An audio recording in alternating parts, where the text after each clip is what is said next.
Good evening, viewers, and a warm welcome to another episode of Women in STEM, brought to you by the Alkamba Times.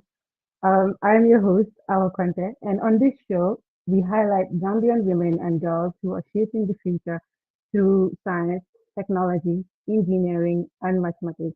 Each week, we bring you stories that inspire and remind us that women are at the center of nation building. Now, today's guest has spent more than 25 years in telecommunications, which is a sector that literally powers the way we work, the way we live, and the way we connect.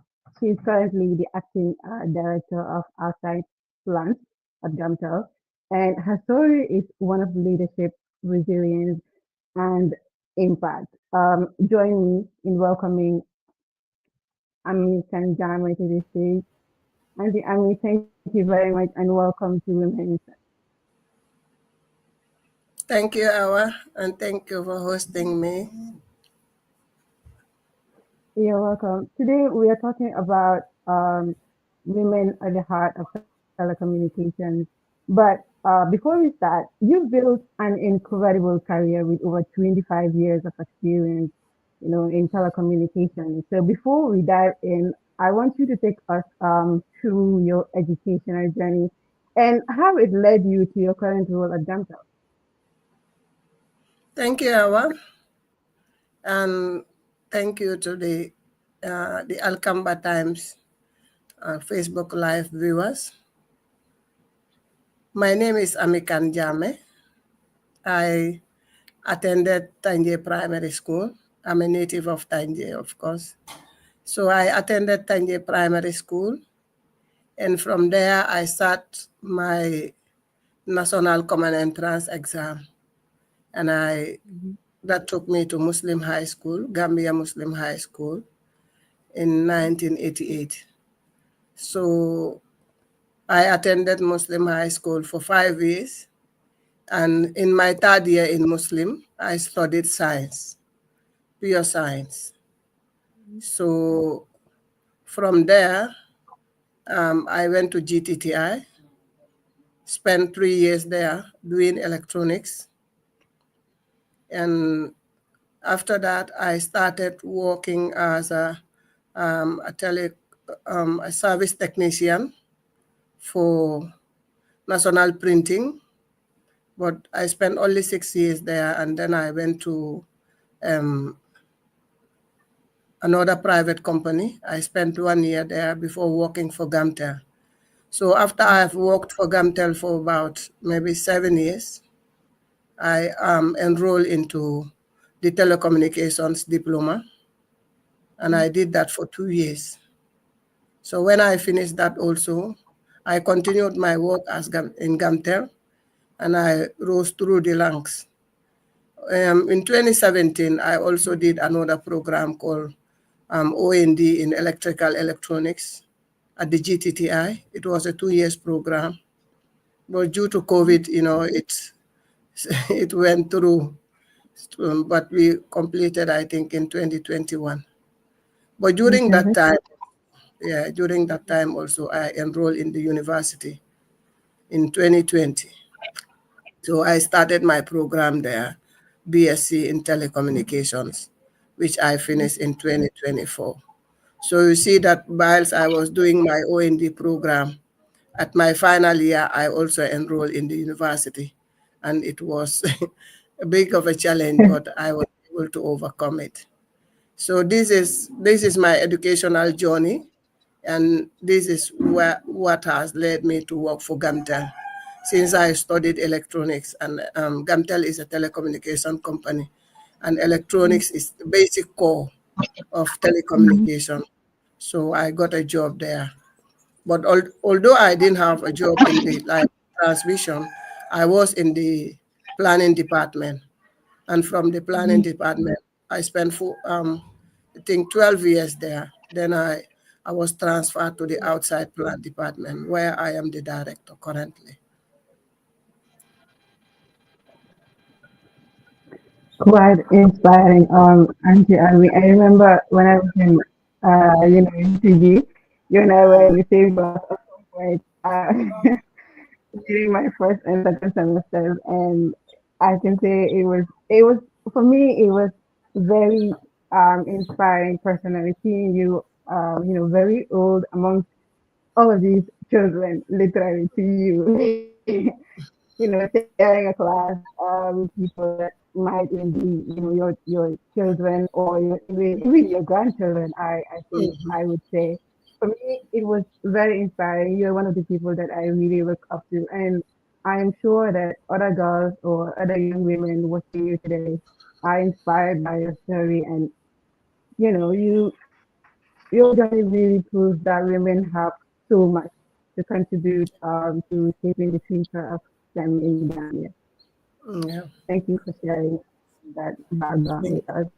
Now, you've been in telecoms for over 2 decades, or you. at least 2 decades.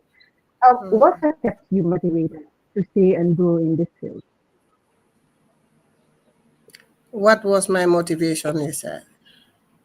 Yes, what has kept you motivated to stay and grow, so long in this field, about 25 years? Yeah. Okay. I am someone who is very passionate about what I do. Maybe I can just give you a little this thing. I wanted to be a doctor, but when you know, that couldn't hold, I decided that I'm going to be an engineer. And in that engineering, I know the challenges are big, but since I am passionate about it, this is what has kept me in the field for all these years. I started as a planning technician.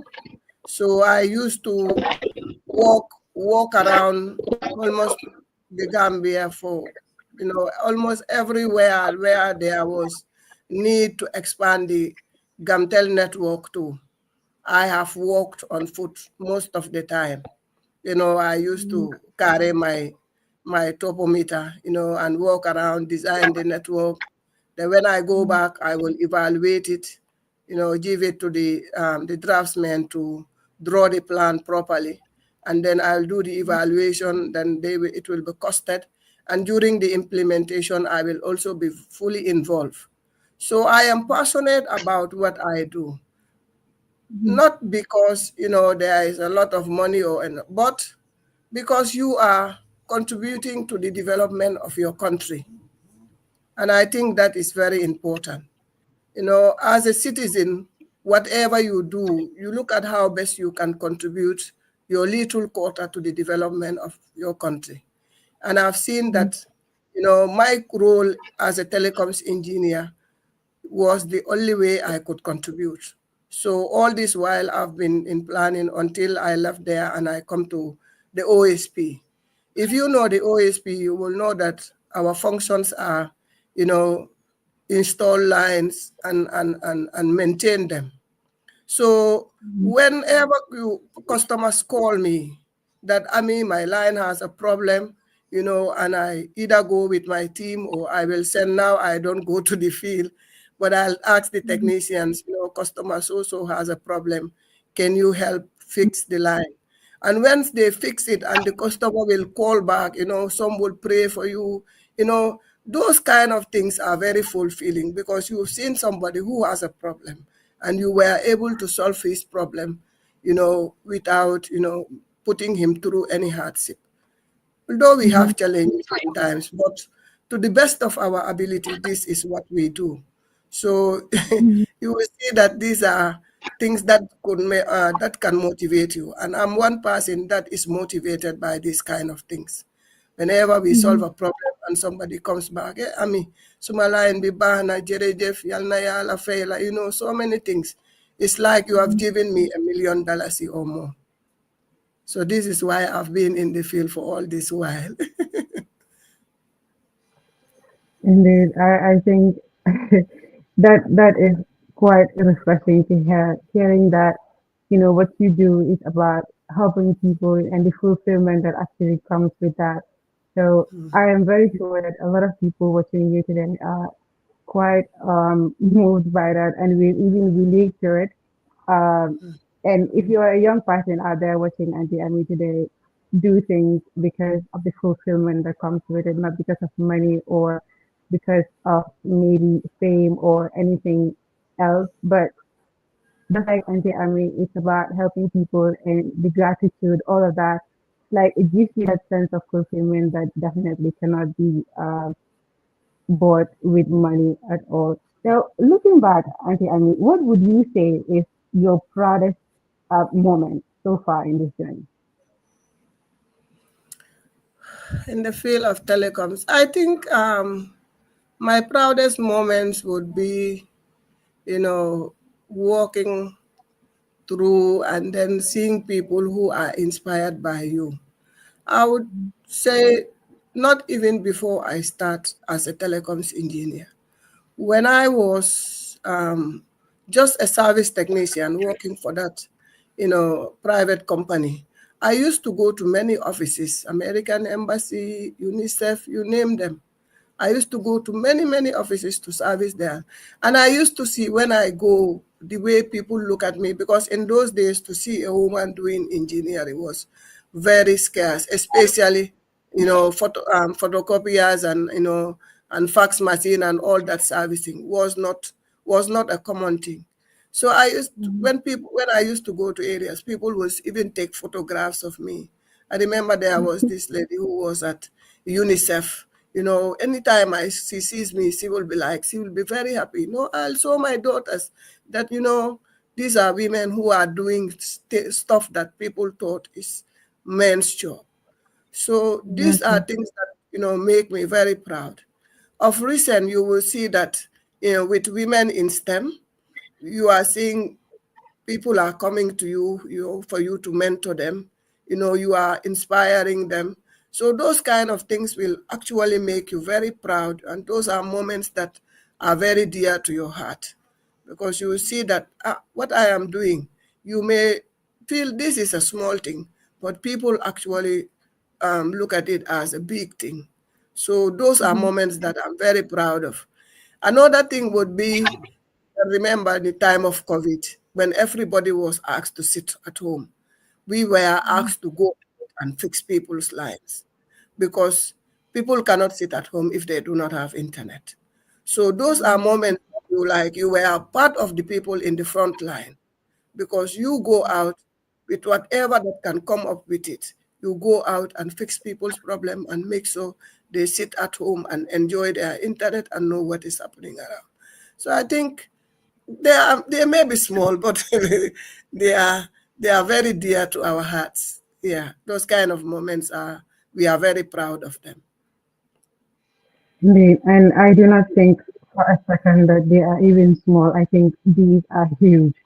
And I think I would also like those photos to show to my children and tell them, look at that technician. You might want to be like her when you want to get into telecommunications.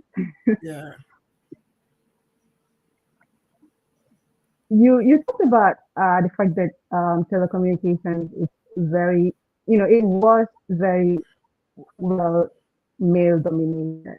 But yeah. how would you compare the situation then and now? Is it still very well male dominated? Do you think it has improved?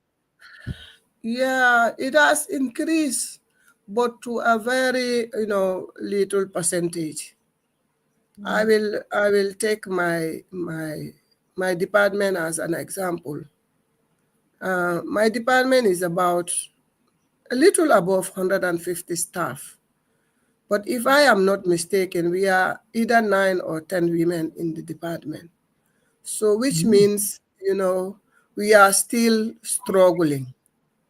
And if we take Gamtel in general, the percentage of women there is still on the low side. So I Mm. think we still have a long way to go. And that would start. There is progress going on. Now the University of the Gambia is offering, BSc in telecommunications, and women are coming up and doing the program. But we still have a long way to go. to be candid enough. We still have a long way to go. Indeed, that is a very low fraction of women there in your team. Yeah. Now, how has it been like, navigating this space with such low representation of women? How has it been like for you in a space like this? It has not been easy, you know, because most of the time there is this stereotyping that happens. People believe that there are certain jobs are meant for men. Even when you are in the sector itself, you are not spared. So it has not been an easy job, but you know, I am one person who is very determined. So I do come across certain challenges, but I always overcome them with maturity, and deal with you so that Allah has created men and women, and each of us has a responsibility. And whatever job you do, I can speak as a Muslim, as long as it doesn't come between you and your religion, then there is no problem. So it's not been easy. You come across some people who would look low upon you, know that you are just a woman, those kind of things. But you just handle those kind of men with maturity, and show them that we are all created not equal. There are certain things a man can do a woman cannot do, of course, and there are certain things a woman can do a man cannot do. But when it comes to like intellectuality, trying to do your quota in nation building, there is no gender. you know Everybody has a brain. We are all created as human beings. So obviously, whatever you think you can do, I can do as well. So this is how I was able to handle those kind of things. And Alhamdulillah, there was a lot of doubt, but Alhamdulillah, today, I think the doubt has been cleared. Mhm. Indeed, contributing to nation building definitely has no gender. And viewers, if you're just joining us, this is Women in STEM show here on Alkamba Times. Today I am talking to Mrs. Amit Kanjame, who is a telecommunications engineer. Now, I mean, we were talking about um, how not represented women are in telecommunications. Why do you think this is? I think to a certain degree it has to do with our culture, because most of the time, like initially, let me say, when some of us were going to school, in those days, some people believe that educating a girl child is a waste of resources, because someday that individual is going to get married and all that stuff.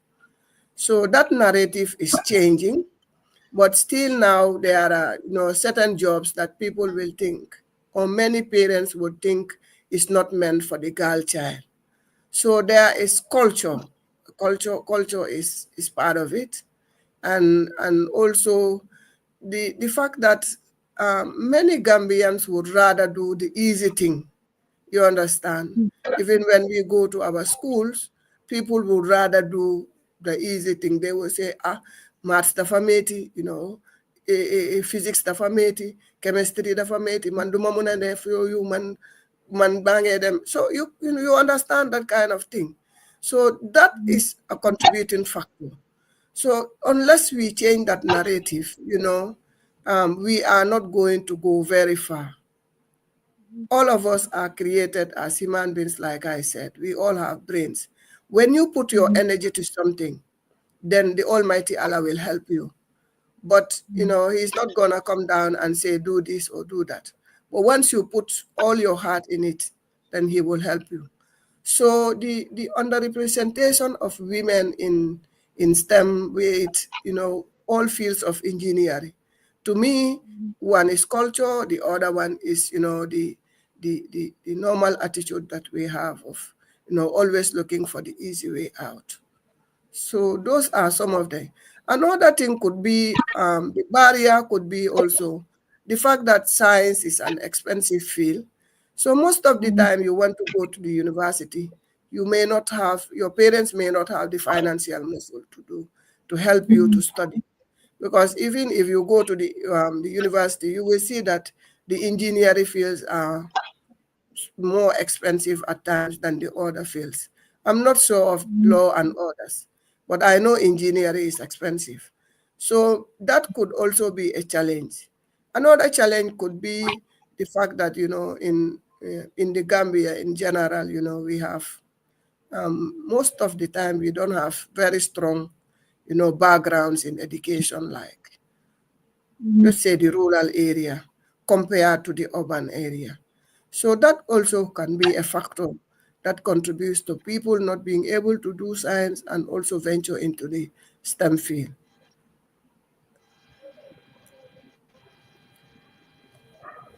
Okay, all of these problems you've mentioned are very real, and these, I believe, these are some problems that women face.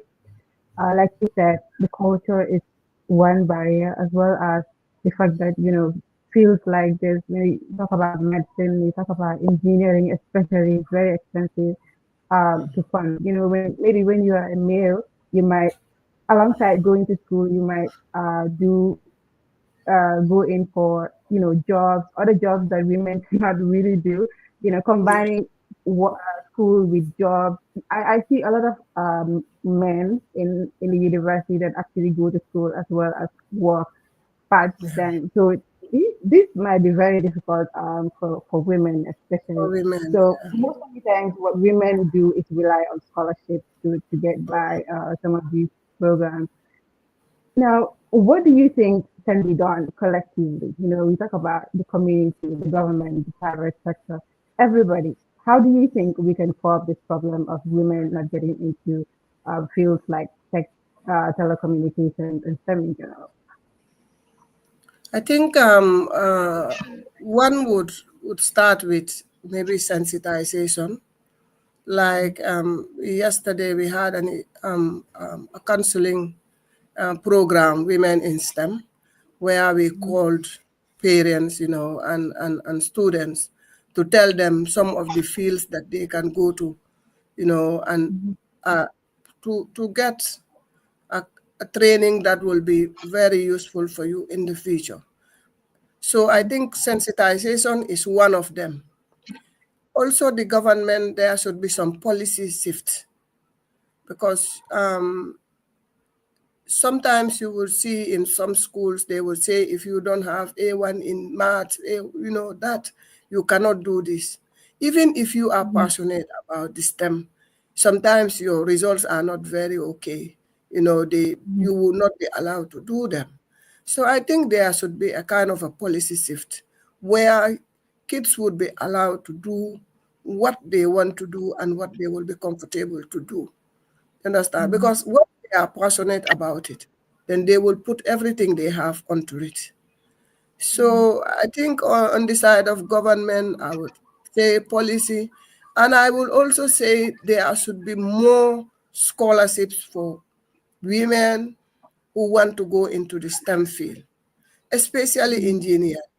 Why am I saying this? You and I know that engineers are the ones who fix problems. Mhm. From whatever we look at, from the house we sit, the AC, the television, even this webinar that we are doing, is Mhm. thanks to engineers that it is happening. So these are fields Great. that the government should put more effort into. Allow, get more scholarships and get more students to be trained in all fields, especially in the field of, machine learning, artificial intelligence, cybersecurity. Those are the fields that are coming up.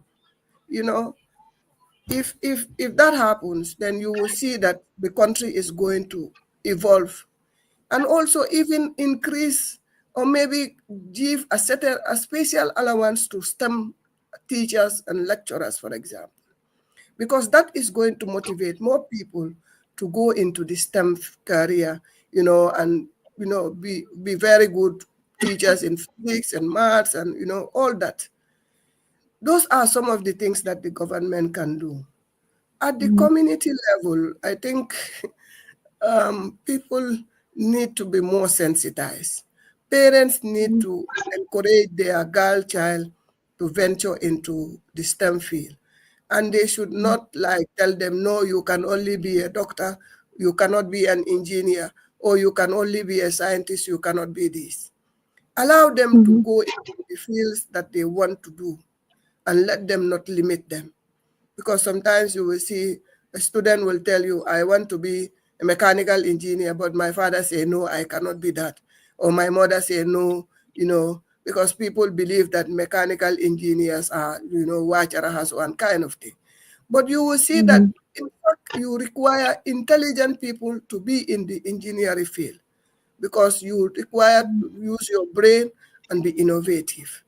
So these are some of the things I believe that if we, try to do them, we will see more participation of women, encourage them to, to explore and look at the areas that they want to perform. And not, I have also learned something, although I've interacted with this girl, but I didn't know her story until yesterday. Failing your WAS exam doesn't mean that you are a failure in life. Somebody who has failed her WAS exam has invented something that nobody has ever invented in this country. So even if your child fails, take the individual to the TVET centers. You can go to GTTI, you Mhm. can go to any of these TVET centers where they can learn trades because Mhm. you can retire as any other, maybe, another field. But once you are an engineer, once you are a craftsman and you have a profession, you can never retire because when you retire, that's the time you even get money. So these are some of the things I believe, the government, the community, and, the parents and the students also have a role to play. And that is they need to put all their mind into what they are doing. Use Mhm. the internet judiciously. You know, now anything you want to, you can get in the internet. I remember when I was doing my program, you remember sometimes some of these courses, you have a lot of students. If I don't Yeah. understand it, I go and sit back and go to, YouTube, type the topic that I don't understand, and it will come. And it will be very Mhm. explained, and I will understand it. And I think that is where the students would should focus on. Forget about the James and focus on their education and use the internet to the best of their ability so that they get something out of it. Thank you. Mm, I would totally agree. I think in this uh, day and age, there's literally no excuse when it comes to learning something, whether it's going to be a skill or an online course or something. Even we know at the university when you from high school, sometimes when you don't have certain grades, you cannot get into some of these courses that you would want to do. But like you Yeah, said, we have training centers. We have, in fact, we have online courses. We have online courses that you can do to get yeah, started in anything that you really want to do. So there's really no excuse today.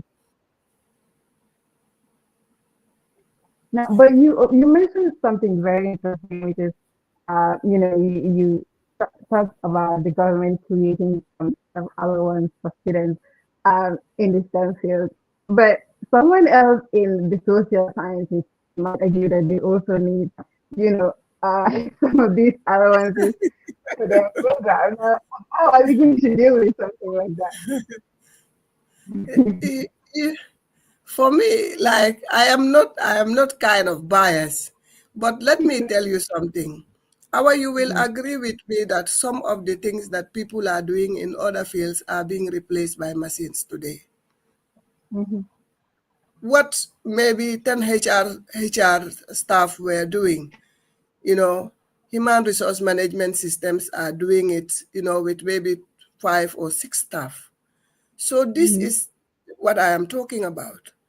since we are being replaced by, machines in robotics, I think we also should focus on building or going into those fields to build our knowledge so that we will be employable. You know, there are certain things that the machines cannot replace. That is for sure. But automation is coming. Most of the things that people were doing manually is being automated now. So if you really don't want to be left behind, I think you need to also join the train so that you are not left behind. And for the Gambia not to be left behind, I think they should invest in the STEM field. Not little investment, but heavy investment, in fact. Capacity, tools, the infrastructure that is required, everything should be, the investment should be in all these things. Because if not, Mm, we will be left behind.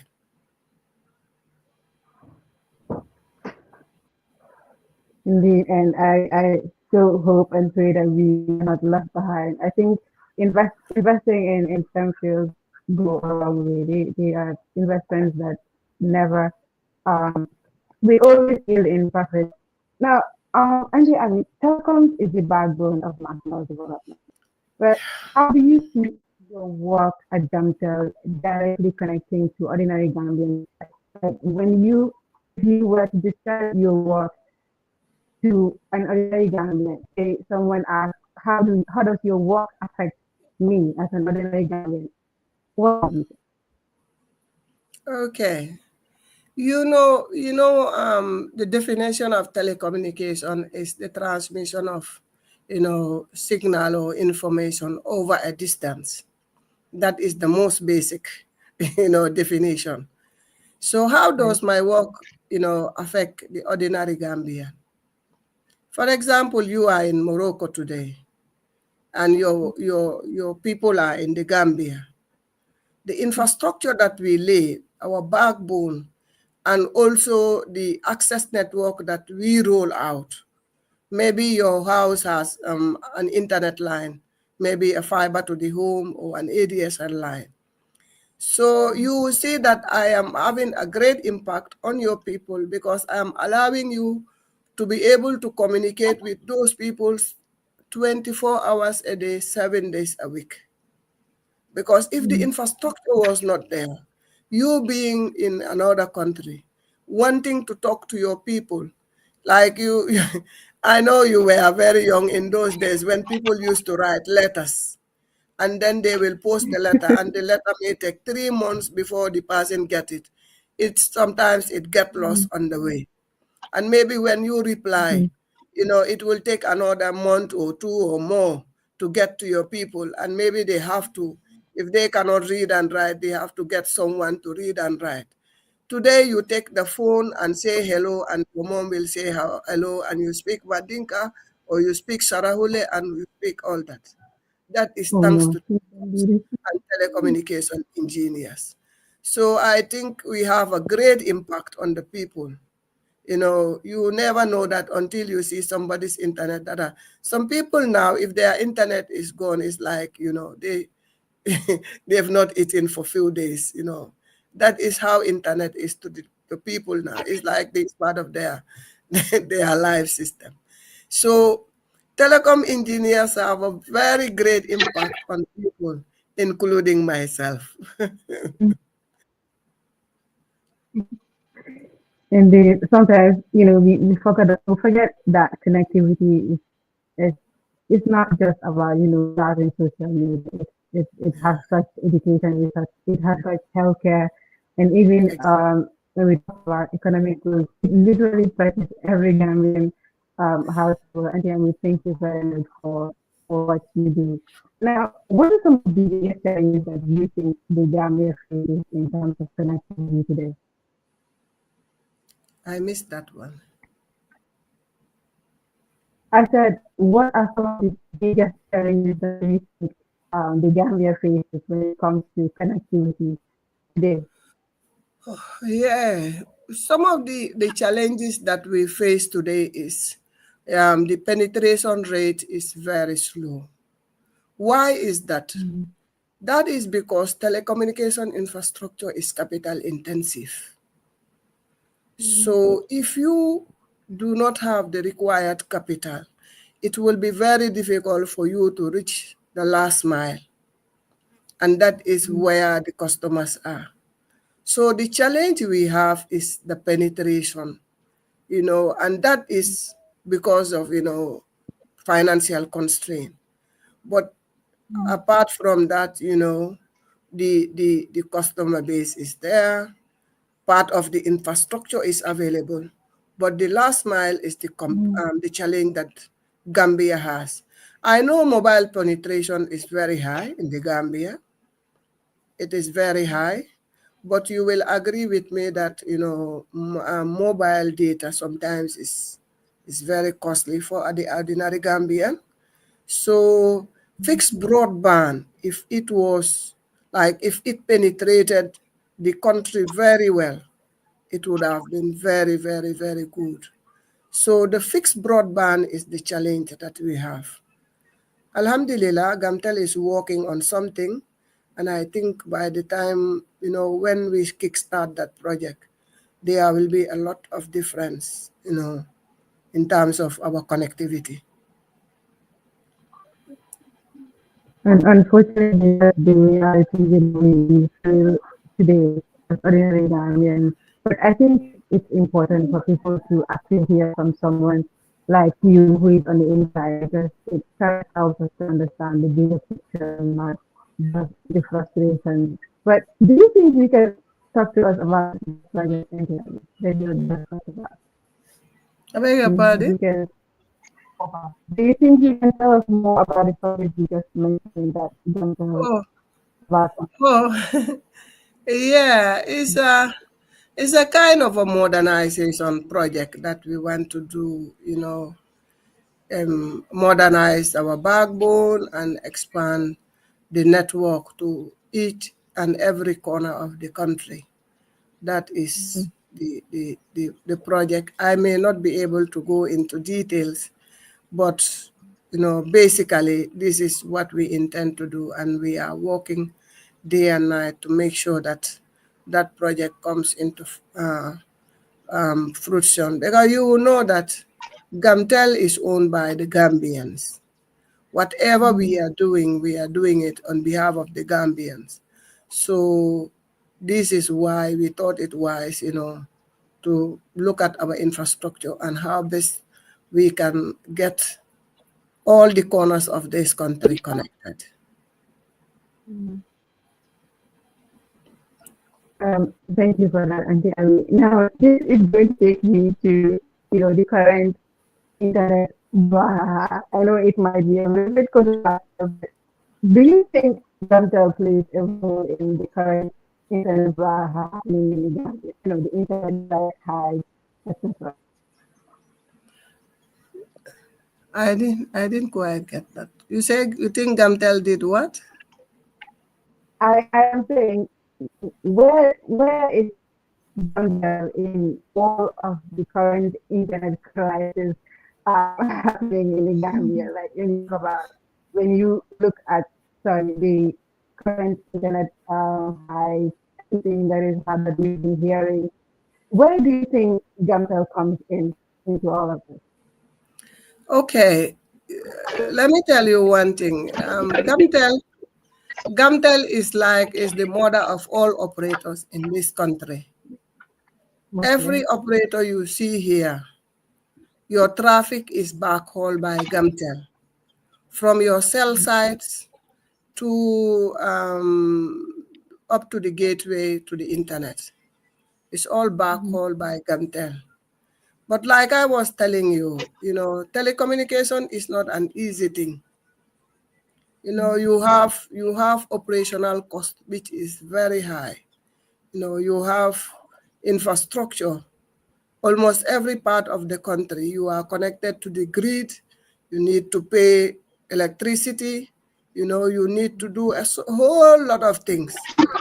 And Okay. obviously, in operations, whatever you incur and you are selling a product, you will Mhm. actually want to sell that product and recover your operations and be able to make, even if it is going to be a little bit of profit. So this Mhm. is where we are as a country. You know, Gambia is a small country. Maybe the traffic we generate is not. It's huge though, but can't be compared to other countries. Mhm. So to some extent, the cost on the internet and all this other this thing is boiling down to the operational cost, and you make an investment also. So Mhm. it's like I would just talk about it generally. Some of these things you can't go into deep, but these are some of the challenges that almost all the operators are having in this country, and Mhm. you can't blame them to certain extent because you are into business. You want to invest money, get back your ROI, and maybe get um, some kind of profit margin. Because if not, you Mhm. will not be able to sustain yourself, nor will you be able to pay your guys, your staff. So these are some of the things. Telecoms is not an easy business. It definitely requires a lot of money. Um, Um, So Thank you for I want to that. believe that that is the reason why our internet is not very cheap compared to other countries. Okay, thank you for sharing that. I know you cannot talk about this in deep because anyway, we just proceed with our women issues. We will just stay we just stay in our corner. Now, Yes. how do you see women contributing to solving some of these challenges in telecoms and connectivity in general? Yeah, I think women are contributing to nation building, whether you are in the telecom sector or wherever you find yourself. Women are definitely trying. You know, Mm. if you look at some of the women, CEOs, you name them, some are directors. But wherever we are, we make a difference. You will agree with me, Awa, that women are very powerful wherever they are. They want to make a difference. It is normally general for women. When you give us leadership, we always want to make an impact because women like to be like what I say praise. So so this is why whenever you give us leadership position, we do find make an impact. And you can go around and see.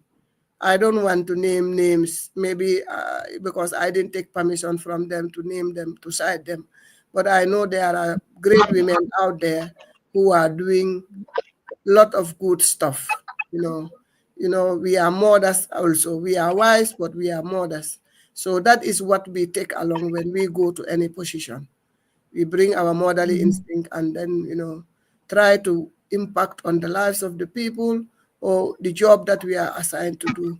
We do it to the best of our ability. Women are generally, I think it's in their nature. Women like to be impactful wherever they are. They want to do something and see that it has touched someone's life or it has made someone's life better in one way or the other. Yeah. That comes naturally to women. Now, beyond telecoms, STEM is literally at the heart of every country's progress. What role do you think that Gambian women are playing or actually play in national development? You will agree with me that in fact Gambian women, if Gambians should be looking at their GDP today, Gambian women are contributing to a great extent, you know, to the GDP of this country. You go to Sarakuna Market, you go to anywhere, let's say as early as 5 a.m., you will find women there. You go to Tanje Beach, Anytime you go, you will find women there. Women are selling, they are into everything that is legal to make sure that they can sustain themselves and help their husbands. So I think Mm, Gambian women are very, very strong women, and they're very supportive as well. I've seen people whose school fees are being paid by women, you know, mm, their lunch, their everything. So Gambian women are, I think, one of the strongest women, in let me just stop in Africa, but I can also the world. Despite our size, we are very strong as well. mm.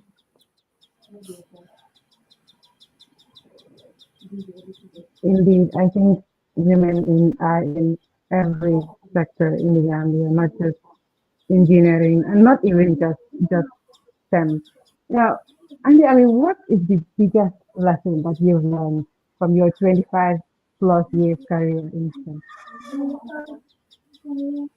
The biggest lesson that oh, that I know I've learned that without people you are nothing. That is something I have learned. I've learned Mm, that teamwork is one of the best things that you can do, because one no single individual can do something, and mm, you cannot be called a director if there is no one behind you.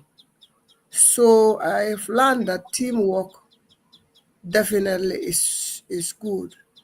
I've also learned that it is good to be good people, to the best of your ability.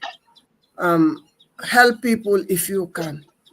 So those are lessons that I've learned, and I have seen um, their what would I call their fruit. Another thing mm, I've also learned in my career is to be strong and believe in yourself. mm, You know, don't ever blame anyone for anything that has happened to you. You know, be yourself, be strong, believe in yourself, do what is right, and never leave your things in the hands of anybody. Be the, mm. the, the master of your own destination. Those are some of the things that I've learned, I think. Maybe That is I've forgotten. always that's Yeah. a lot of wisdom right there, Auntie Ami. And I think everyone that is watching, whether they are in STEM or not, can apply these lessons to their own journey. Thank you for sharing that. But now Yeah. let's shift it a little bit. What advice would you give to like a young girl that is watching you right now that has this passion, this burning passion for engineering or STEM in general? The advice I have for the young women coming up, or the young girls, is to believe in themselves, have passion for what they want to be or what they want to do in life, and work very hard towards it, because life is not easy. It is not easy. You have to be strong, you have to believe in yourself, set goals, and work towards them. Because once you don't have a sense of direction, you will not go anywhere. But once you have a direction that this is where I want to be, then you work very Mm. hard towards it and leave the rest in the hands of the Almighty Allah, and He will surely help. So, for the young ones coming, I believe that whatever a man can do, a woman can do it as well. Not everything, though, but to a certain degree. Yeah, yeah, To a certain indeed. degree, in terms of like work, I Mm, believe whatever a man can do, a woman can do as well. mm. So let them believe in themselves and work very hard towards it. This is my advice to them. That is such a powerful advice. And, sometimes all it really takes is to hear from someone who has walked the path that you envision yourself walking and has succeeded. it turns that whatever doubt that you might have in yourself, it kind of turns it into determination. So if you're a young girl watching Auntie Ami right now, she is asking you to believe in yourself and go for it. Whatever you set your mind to, you can definitely do. Now, finally, Auntie Ami, if you could just go back and talk to your younger self, say at the start of your career, maybe you picture yourself that you're in high school, or maybe there was no high school then. I'm not sure if there was high school There back was when high you were school, yes, there was. okay, There there was. was high school. So, yeah, if you could just picture yourself as that high school girl at the start of your career, what do you think you're going to tell If I were to go back and talk to my younger self, it would have been, what would it have been? You know, I think I think I could have done better when I was in high school. You her? know, yes, I think I could have done better, but then I don't like excuses though. But sometimes it's the condition that would, force you not to do or get what you want to get. But I Mm-hmm. think, you know, no man is perfect, but I have tried my best. If I tell you where I come from, we talked the last time. If I tell you where I come from and where I am today, Alhamdulillah, I thank God. I thank God Alhamdulillah. so much. But, I could have done better that. That that is moving, and I think a lot of women listening to you will take those words and apply it to themselves. So if you're just starting out in your career, and you think you're not doing enough, and you think you can do better, well, go ahead and do better. Don't wait until 25 years down the line and you want to like go back and to tell herself that you can do better. So, yeah, if you feel Yeah. that you can really do better, I think you should start doing better today. And I mean, thank you so much. It has been such a pleasure talking to you today. Um, your story has reminded us that women do not just, belong in telecom. They are literally leading it and making the future of the Gambia's connectivity stronger and brighter. Any last words? Thank you, Awa. Thank you so much. And thank you to the viewers and listeners of Alkamba Time. What I want to say is what you're doing is great. You are showcasing women, celebrating women, and this is very good. So I will thank you and your management team, for doing a great job. And I would say to those who are watching, everybody has your own story, but everybody Mm, would say a story that would inspire people. mm, So let us try to be the best person that we can be. You know, try to contribute your little quota in national development. Don't blame anybody for anything that has happened to you. Try to be the best version of yourself and do everything that you can do. Help people, do your work to the best of your ability, and leave the rest in the hands of Allah. Thank you so much, and thank you for having me.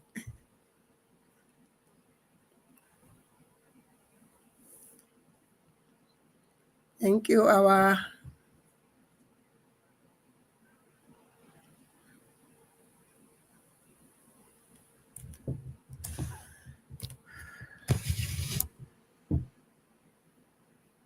well, looks like we've lost Auntie Annie there.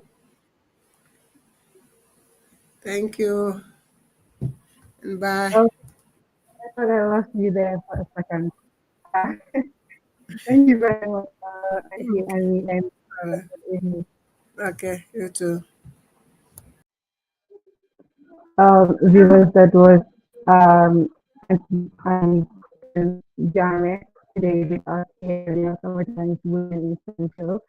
I mean, it's a telecommunications engineer with 25 years of experience, and she's actually currently the acting director of outside plans again. So what really stood out for me today during the interview was the fact that she used her 25 years of experience not only to build her own career, but also to mentor and open doors for younger engineers. This is exactly what Human is all about, lifting other people as we climb. Now, to everyone watching us today, I hope this conversation has shown you just how important women are in driving progress when it's like telecommunications, like healthcare or engineering or any other field, not even just in STEM. So this show exists to amplify those voices and also to remind every young girl out there that STEM has no gender. You belong here and your ideas can help change the world. This was Women in STEM with me, our content here in the Alkamba Times. We'll be back next week with another inspiring story. Thank you very much for joining us and have a good evening.